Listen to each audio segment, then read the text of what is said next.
شب برات کے خاص 6 نفل پڑھنے کا طریقہ توجہ کے ساتھ سمجھ لیں. شب برات آنے سے پہلے خود بھی اس کو سیکھ لیں اور دوسروں کے ساتھ شیئر بھی کر لیں.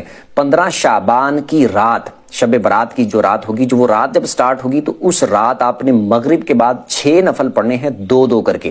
پہلے 2 میں آپ نے نیت کرنی ہے کہ اے اللہ ان 2 نفلوں کی برکت سے مجھے درازی عمر بالخیر عطا فرما. اللہ اکبر کہہ کے نماز سٹارٹ کرنی ہے. سبحانک اللہ پڑھیں پہلی رکعت میں، پھر الحمدللہ، پھر اس کے بعد قل ہو اللہ پڑھ لیں 3 بار.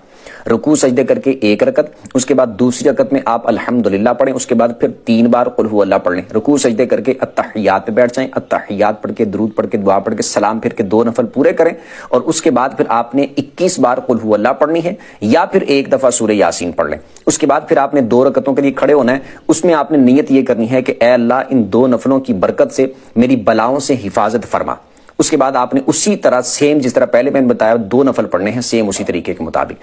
پھر یہ 2 پڑھنے کے بعد آپ نے پھر 21 دفعہ قل ہو اللہ پڑھ لینی ہے یا پھر 1 دفعہ سورہ یاسین پڑھ لینی. اس کے بعد پھر آپ نے 2 اور پڑھنے کے لیے کھڑے ہونا ہے. اس میں آپ نے نیت یہ کرنی ہے کہ اے اللہ ان 2 نفلوں کی برکت سے مجھے اپنے سوا کسی کا محتاج نہ کرنا.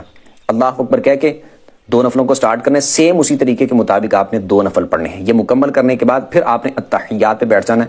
مطلب کہ یہ مکمل کر لیا تو اسی حالت میں بیٹھے بیٹھے پھر آپ اس کے بعد قل ہو اللہ پڑھ لیں یا پھر 21 دفعہ قل ہو اللہ یا پھر سورہ یاسین پڑھ لیں. اس کے بعد اللہ کی بارگاہ میں دعا کریں، انشاءاللہ کی فضل سے بڑی برکتیں ملیں گی.